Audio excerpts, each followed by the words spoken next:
Okay, guys, well, I think I'm going to get started. I want to thank everyone for joining us. My name is Ronen Krausz. I am a pediatric dentist. I am one of the owners of the Center for Pediatric Dental Care and Orthodontics in Brookline, Massachusetts.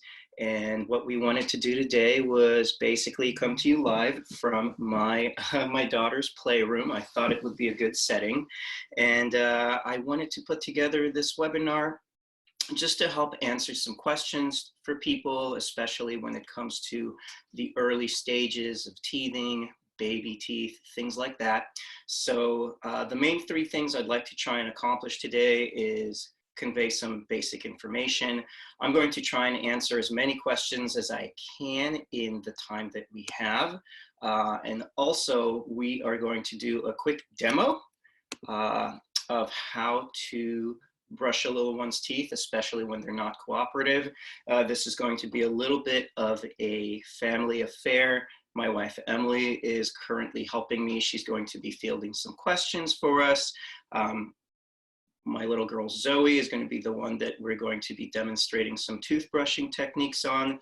And again, this is our first webinar, so thank you for attending. Thank you for your patience and understanding, and we'll get going. So, basic things to know about your little one's teeth and what to accept. And again, I apologize, I'm just admitting some more people into the meeting. So, there is going to be a total of 20 baby teeth for your little one. On average, most of the kids will start to get their first set of baby teeth around 6 months of age, but it's not exact. Sometimes it can be sooner, 3-4 months of age. Sometimes it could be significantly later. My little girl Zoe is just about to turn 10 months and she still doesn't have a single tooth in her mouth. But again, the average is going to be 6 months of age. That's usually when the teething starts, and the teething ends most times between 24 and 30 months of age. And what's going to happen is there's going to be a total of 20 teeth. Typically, it's going to be the bottom 2 baby teeth that come in first, then the top 2. Then things tend to follow that order. It's going to be most times the top 4, the bottom 4 will be in, then the first molars come in, then the canines, and then the second molars. And again, usually we're done with teething by about 2 to 2.5 years old. Now, when it comes to teething, it's a different experience for everybody. I've had some parents tell me that when their little one's teeth, they didn't even know. All of a sudden, they just looked in their mouth and there was teeth in there. I've also obviously heard the majority of time is that it is not the most fun. Some potential sleepless nights. There can be a low-grade fever that's associated to teething. And really the best thing you can do for your little one is, again, teething toys are always important. They're always good. The basic concept behind teething toys is it gives something for the baby to chew on. It helps soothe the gums, but it also helps the teeth break through the gums. For that reason, one of the things you want to make sure that you're doing when it comes to teething toys is try to find something that has a little bit of a harder consistency, something like a hard rubber, nothing that's overly soft, because then that's not really going to help achieve that breaking of the teeth through the gums. The other thing that you can always do to help as well when your little one is really uncomfortable, having a tough time, try and always keep a couple teething toys inside the refrigerator or the freezer, so that way things are nice and cold. So that way, as they're chewing on these teething toys, that coldness is going to kind of soothe the gums, help them throughout that. One more thing to keep in mind as well, especially when your little one has the upper second molars breaking through, which is one of the last set of teeth to come through. So we're talking about somewhere around 2 years of age. Occasionally, when the kids are teething, you may see that they're pulling on their ears, similar to the type of thing you'll see if they're having an ear infection. Now, this type of behavior should not last more than, say, a day at the most, and it should not be associated with any type of high fever. If you do start to see that, a higher fever, the pulling on the ears for longer than a day or so, you do want to start thinking about potentially an ear infection, and that's when you'll want to contact your primary, check in, make sure that there's nothing going on. Aside from that, one more thing that you can do is if the kids are really having a very tough time. Oh, thank you. My wife is throwing teethers at me as we speak, just to demonstrate. So this is a Komotomo teether, nice consistency. It's still soft, but it does tend to have a little bit of a harder consistency that'll kind of help the teeth break through the gums. I lost my train of thought because I'm having things thrown at me, but basically, yes, teething, if they're having a very tough time, especially overnight, a little bit of Tylenol will help. Now, what do you do once your little one does get teeth? For me, the rule of thumb is whether there's 20 teeth, 2 teeth, you always want to treat everything the same way, meaning as soon as those teeth come through, they need to be cleaned, they need to be maintained. So ideally, you want to be brushing twice a day for them. In the morning, try to do it after breakfast, and then at night, try to do that before they go to bed. The most important time for your little one to have their teeth clean is while they're sleeping. Oftentimes while we're sleeping, our mouth dries out, as we all experience when we wake up in the morning, and the saliva in our mouth is one of the things that buffers acids, and it's one of the things that helps protect our teeth from breakdown. So if we put our little one down, we haven't brushed her teeth, his teeth, there's food, there's milk, what have you, and their mouth dries out while they're sleeping, that can really exacerbate the breakdown process. So again, very, very important to make sure that your little ones, as well as yourselves, are going to bed with nice, clean teeth. Now, again, I'm sure there's nursing going on in the middle of the night, maybe snacking going on, things like that. When it comes to that, just do your best. Obviously, the little ones are falling asleep while they're nursing occasionally. You don't really want to wake them back up, but if at all possible, try at minimum to just wipe the teeth, wipe the gums with a washcloth, a piece of gauze, anything. Just try to get some of that milk off the teeth, because that can also lead to decay. But again, we all have to work within confines of reality. We all also have to maintain our own sanity. So as always, just do your best. That's all you can ask for. Again, when it comes to brushing, use what works best in your hands. We like to, thank you. There we go. Perfect. So thank you. Oh, great. I have all my props now. So there's multiple things you can use, especially at the beginning, and you can actually do these things before your baby even gets their first set of teeth. It's a nice thing to do to get them used to having something placed in their mouth after they've eaten. My little one, again, Zoe, she doesn't have any teeth yet, but when Emily is done nursing, she will go into her mouth, even sometimes with her finger, and just rub the gums. Other things you can use are things like this silicone finger brush. This is one of Zoe's favorite things, is the banana brushes. And then again, you can always use a traditional toothbrush. In all honesty, in my opinion, I think a traditional toothbrush is going to be the best thing when it comes to actually cleaning the teeth once they've grown in. But before they grow in, feel free to use anything else just to get them used to having something in their mouth. This is going to set up a good routine for you and hopefully make it a little bit easier to brush once the teeth are in there. Somebody had emailed in asking when to transition to that children's toothbrush versus a silicone brush. Okay, perfect, great. So you can actually start with a regular toothbrush from the very beginning. Again, The main thing to think about when you're using an instrument, something to brush the kid's teeth, is use what works best in your hands. Just make sure it's not too large, so that way it's not preventing you from reaching further back and actually cleaning the teeth properly. Again, I do feel like the bristles on a regular toothbrush are going to do a better job, but ultimately, if your little one doesn't let you work with the bristles, if they're going to only let you work with the finger brush or a washcloth, just use what works best in your hands, but ultimately the goal is to get to a toothbrush. And again, when it comes to the toothbrush, you want to make sure the head of the toothbrush is not too large. If it's too large, you won't be able to reach as far back once the back teeth come in. Now, when it comes to toothbrushing, again, the first question always, or one of the most common questions is, do I use toothpaste? What kind of toothpaste do I need to use? So, the American Academy of Pediatric Dentistry is now recommending that toothpaste with fluoride be used from the very beginning. The thing we want to keep in mind is the amount of toothpaste is the most important thing.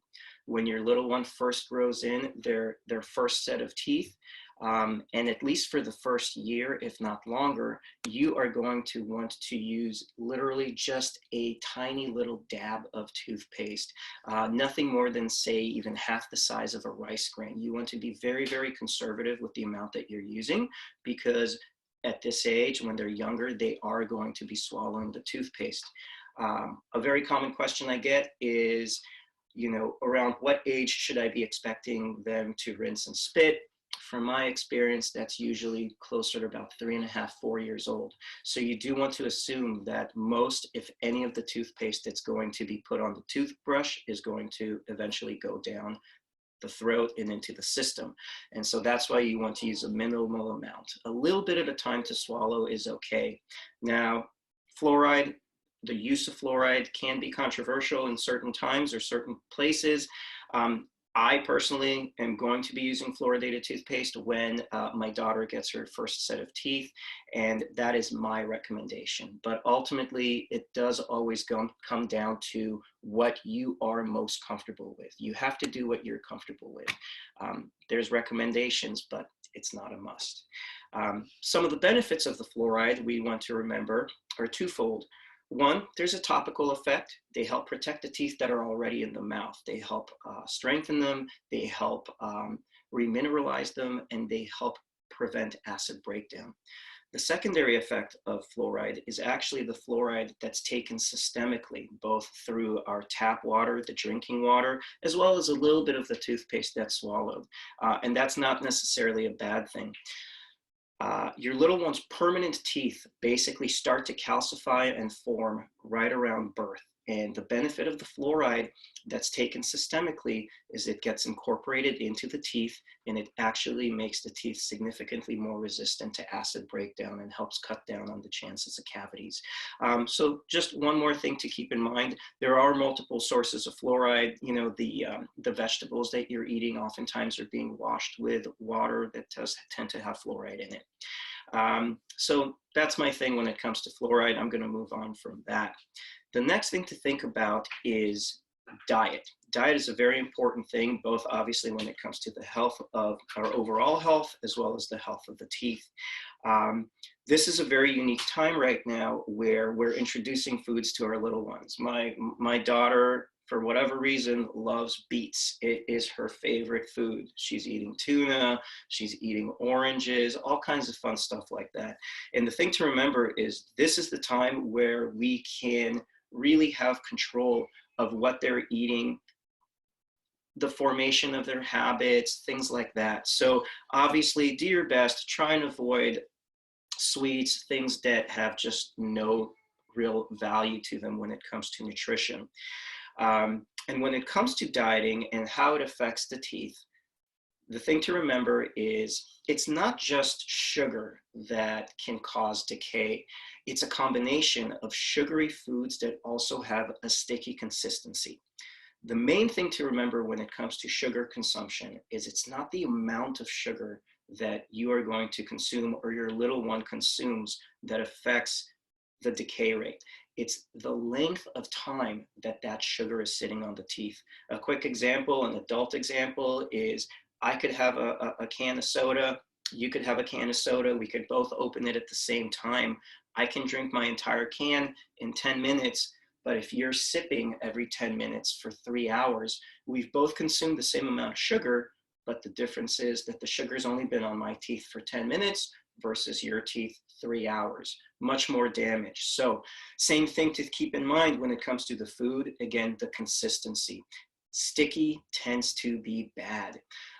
Some of the most common snacks that I see that can cause decay outside of the obvious, which is candy, are things like raisins, things like dried fruit, goldfish crackers, regular crackers, things like that. I'm probably describing 70 to 80% of your little one's diet right now. And oftentimes I find parents very surprised by the fact that something like raisins or dry fruit is not good for the teeth. It is good for the body. It's great for the body. It's healthy, things like that. But there's natural sugars in the raisins. The raisins are very, very sticky. I'll have patients come in at 11 o'clock in the morning. I'm looking at their teeth. There's raisins stuck in every single back molar. And I'll ask them, you know, hey, buddy, what time did you have breakfast? When did you have raisins? They'll tell me 8 o'clock. So we're talking about something that's been sitting on the teeth for 3 hours, very high in natural sugars, and it starts to break down the tooth and starts to cause decay. Same thing when you think about it, even something like gummy bear vitamins, chewable vitamins, it's very counterintuitive to think that they're not good for the teeth because they're good for the body, but they're not good for the teeth. Now, I would never say not to do vitamins. So the way around that is, again, you want to cut down on the length of time that something is sitting on the teeth, which basically means brush the teeth, clean the teeth, after you've had something that's sticky. Going back to the snacks, obviously we can't eliminate all the snacks that our little ones are having because they probably won't be eating anything. So the thing to remember is the super sticky stuff. My recommendation, try and make it as a dessert. Do it after breakfast or do it after dinner. Same thing with the vitamins. Try to incorporate the vitamins into your dinner routine. And then the nice thing about that is hopefully shortly afterwards, we're brushing the teeth, hopefully we're flossing the teeth, and then we're getting all that stuff off the teeth. So we're eliminating that time factor, the biggest problem when it comes to tooth decay. I did mention flossing. Flossing, again, is very, very important to do, and it's something ideally you want to start doing as early as you can. The most common spot that we diagnose decay, and I mean something like 75% of the cavities that we treat come from in between the teeth. When it comes to that, if there's no spacing between the baby's teeth, and most times, especially in the back, between the molars, there isn't, a toothbrush simply cannot get in between there. And the only thing that really cleans it out properly is a piece of floss. Rule of thumb is if you can't see spacing between the teeth, if the teeth are beautifully aligned, very close together, they should be flossed. Otherwise, they're going to be susceptible to decay. It's never too early to introduce a little bit of flossing. Again, the earlier we introduce things, the easier the routine becomes, especially once the spacing in the back closes. That's another thing to know is that when the teeth grow in, the baby teeth, ideally we want nice, beautiful spacing between those front teeth. That's a good thing. The more spacing we have between those front teeth, the less crowding we'll have when the permanent teeth are there because the permanent teeth will take up more space. Now in the back, when the molars grow in, sometimes they'll grow in spaced out, sometimes they'll grow in very close together. If they grow in spaced out, that space will eventually close. Those teeth will push together, most times by about 4 years old, 5 years old, but it could be even earlier. So again, the way to clean those areas is by flossing. And the reason it's so important, oftentimes we get the question, hey, these are just baby teeth. They're going to be falling out in a couple of years. Why do I have to put so much effort into this? The first thing to know is that most folks have baby teeth in their mouth until about 13, 14 years old. So what happens is the front teeth, the top 4 and the bottom 4, the ones that grow in first, will also be the ones to fall out first. Those will usually fall out on average between 6 and 8 years old. Then There's a little bit of a break time, a couple of years where there's no changes, and then the back teeth start to fall out. But again, the back baby teeth typically don't fall out until closer to about 12 or 13 years old.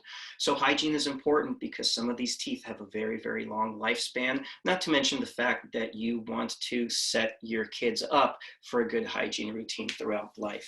And that definitely includes flossing. At minimum, it should be done once a day in the evening time. When you are introducing flossing to your little ones, think of it as a long-term project. You don't want to force anything on them, especially at the beginning when it's not a must, especially with the flossing. If there's spacing between the teeth, it's more of an exercise rather than actually cleaning the teeth. So the way I like to recommend is basically go in, try to floss between the two upper front teeth. Those are the easiest ones to reach and usually the most accessible. See how your little one reacts. If they're mellow about it, then continue to work your way back. If they get a little bit fussy, you're done for the night. Do it again the next night. The consistency is the most important thing. And I never expect a parent to go home after an appointment with me and floss every single tooth in their little one's mouth, especially the younger the kids are. Do one tooth that night, do one tooth the following night. Make them understand that this is now going to be part of their routine. And that's a nice way to incorporate the flossing. Thank you. Oh, beautiful. Thank you, my wife. So again, what do we use to floss? The answer typically is the same thing, same answer as the toothbrush. Use what works best in your hands. You can use a flosser like this, which my wife just handed to me. You can use traditional floss that you wrap around your fingers. I do like these flossers. They do come in different shapes. This is not my ideal one because as you see, it's more of a P shape. There are ones that have more of a T shape where the handle and the floss are perpendicular to each other. I personally find that easier because you can reach straight in to the mouth and floss rather than having to pull the cheek aside for these P-shaped ones. But at the end of the day, do what works best in your hands. Some of these are flavored, some of them are not. There's really no difference between adult floss and children's floss. It's essentially a piece of string. But the only difference you will see is for the kids. Sometimes you'll see smaller handles, smaller loops. They'll have little characters on the sticks and things like that. But again, it comes down to being a piece of string. The only main difference that I've come across, there is certain types of flossers or floss that is waxed. That's a good type of floss to use, especially if your little one has what's called very, very tight contacts, meaning when you try to floss in between those teeth, it's very hard to get the floss through. So try to go with something like Glide, which will tend to make it easier for the floss to kind of slide through and help you clean. Now I'm just checking my list here. Okay, so should we do a demo? Should we do? Yes. Okay. Someone needs a nap. We're gonna take a break from me talking, and my little one is getting a little bit fussy. I'm sure everybody can relate. So we're gonna go ahead and do the demo right now before she goes for the nap. Yeah. And so let me introduce my little one here. This is my little nugget. She's appropriately dressed. This is Zoe. She is going to be 10 months in about a week. Again, she doesn't have any teeth, but we are, as I said, getting her used to having a toothbrush, something being placed in her mouth after my wife nurses her or feeds her, because she's now doing solids as well. So if your little one is very cooperative, they let you brush their teeth, that's great. If you're able to do 20 or 30 seconds, you're a rock star. The recommendation of 2 minutes is, again, ideal, but in the real world, Zoe agrees. In the real world, that's not going to happen. So your goal should be about 20 to 30 seconds. Now, what I'm going to demonstrate with her, and I'm going to get it going real quick because I don't want to lose her, I'm going to show you how to brush the teeth when your little one is not cooperative. There's 2 ways to do it. We're going to do one where you can team up with a partner to help you, and the other way I'll try to show you. I know, I'm almost done. And the other way is what you would do do if you were by yourself and with your little one not super cooperative. So I'm just going to adjust this camera for a moment so you guys can get a better view of how my wife and I are going to do this. You can do it on the floor, or you can do it with a chair where you're both sitting on chairs. Do you want this stool or no? It's fine. This is traditionally called more of a knee-to-knee or lap-to-lap type of way to do it. What's going to happen is Miss Emily here is going to hold Zoe for me, and she is going to have Zoe's legs wrapped around her body. Emily's going to lower Zoe down to where she's on my lap. Again, if you're sitting, this will be on your knees. And Emily is going to help me with Zoe's hands. She's going to play with her. She's going to tickle her, things like that. We're going to keep Zoe's head back a little bit. And what we're going to do is we're going to take the toothbrush, and we are going to slide. You can use your finger. You can use, perfect, you can use a teether. Basically what you're going to do is you're going to use one thing to kind of help keep the mouth propped open while your other hand is brushing the teeth, and you're going to have your little one's head in between your arms to kind of help control a little bit. The goal is to try and brush, when it comes to the front teeth, you want to brush along the gum line of the teeth. So you want to angle the toothbrush towards the gums. That's where most of the plaque builds up. So that's what you're going to do on the bottom and on the top. You're going to pull the lip down for the bottom teeth to expose the gum line. You're going to pull the lip up for the top teeth to expose the gum line.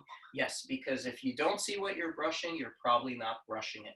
So in the front, the main goal is the gum line. In the back, the main goal is going to be the chewing surfaces or the tops of the teeth.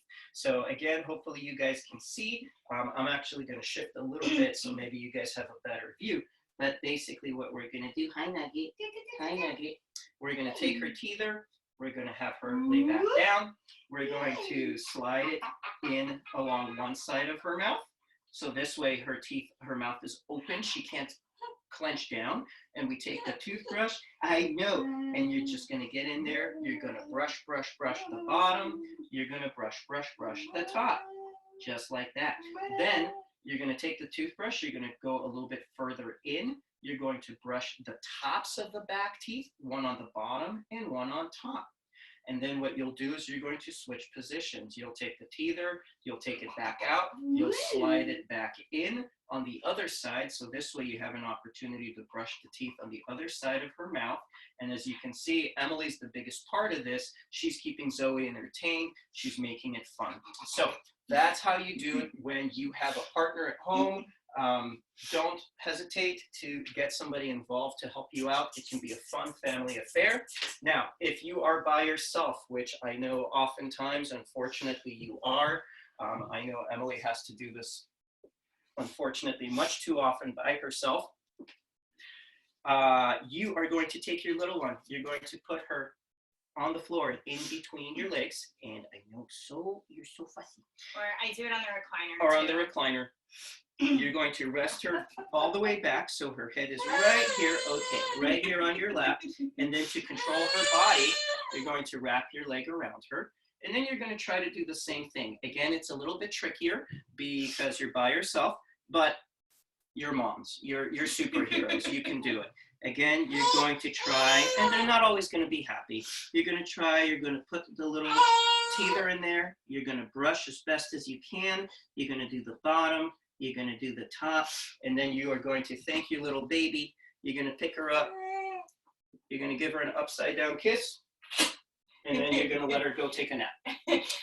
One thing that I found is super helpful is Zoe still doesn't have any teeth, and dental life is the name of the game here.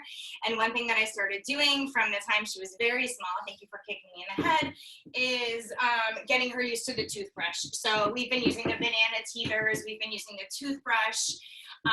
She chews on them regularly, so she's very into the toothbrush and she knows what to expect. It's the last thing we do before we go to bed, and we just do a little song. So if you start early and often, you can help develop those habits to normalize the toothbrush in their mouth. And the same goes for the wet washcloth on the gums. Just, normalizing it so that it's something that they're used to, and it makes it so much easier. Yeah. One thing I will advise you guys, I'm noticing a little bit of redness on the skin. Make sure you make sure you don't pull a dad move. Take the watch off when you're trying to brush the teeth. So I'm going to go over one or two more things very quickly because I know we're running short on time, and then I'm going to try to get to as many questions as I can. Anything that I don't answer, I'll be happy to get in touch with you folks and answer your questions individually. Couple more things that are important to keep in mind. Pacifiers. I personally think, at least for the first year of life, I have no issue with pacifiers. I think, obviously, if your baby is able to self-soothe, put herself down, calm herself down, that is great. It obviously helps our sanity. I would start thinking about pulling back on the pacifier a little bit after the first year of life, after the first birthday, and making it a goal to be done with the pacifier by about 2 years old. Incoming.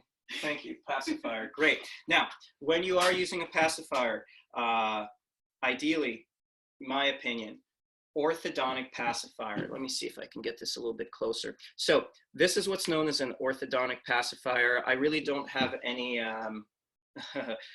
any affiliation or any preference for any one brand or another. The important thing about the orthodontic pacifier, again, as you see, the nipple here is very flat as opposed to the traditional round nipples.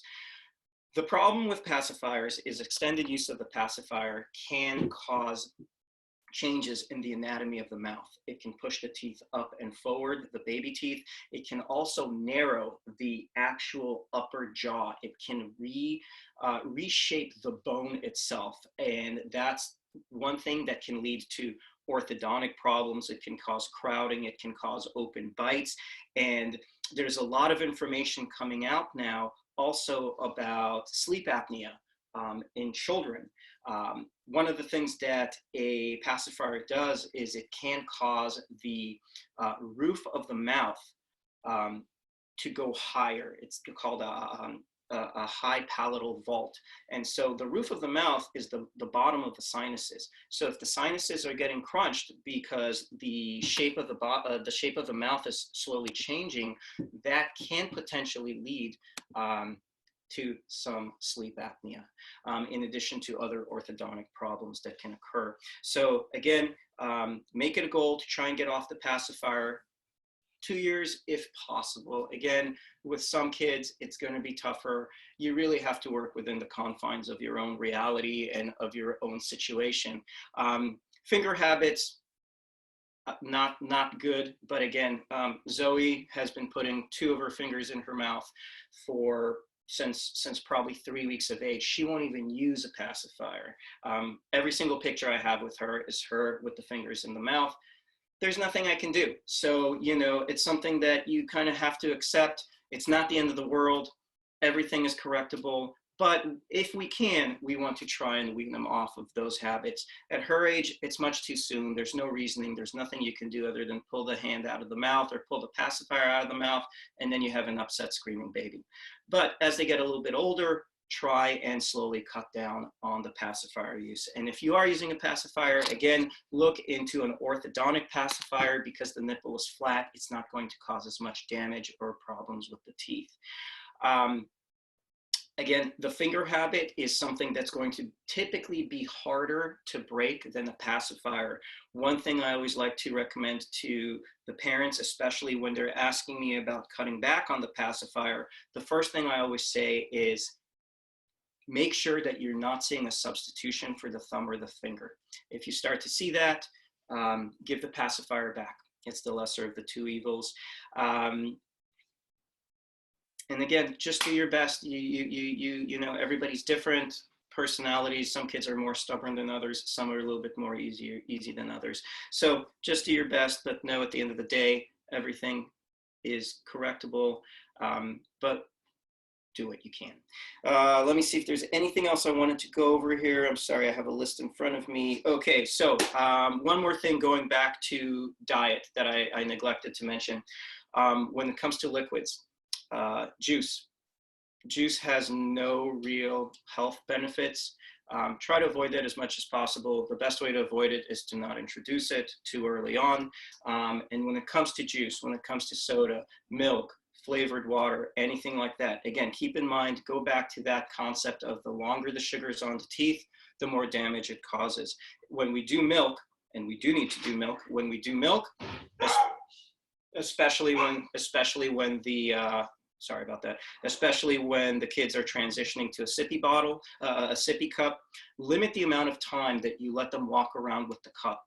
Give them milk, give them about 10 minutes to have as much as they want, and then take it away, substitute it with water. Again, we don't want them walking around sipping on that milk for extended periods of time. Beyond that, I'm going to look to see what the questions are here. And then we'll get going on a couple questions. I do know we're almost out of time. I apologize. I can be a little bit long-winded sometimes, but if you do have any questions that I don't get to, please feel free. You can email me at Ronen Krausz, DDS, at gmail.com. That's RONEN KRAUSZ DDS at gmail.com. And also, take a look at our office website. It is www.pediatricdentalcare.com. And again, that is the Center for Pediatric Dental Care and Orthodontics. Questions?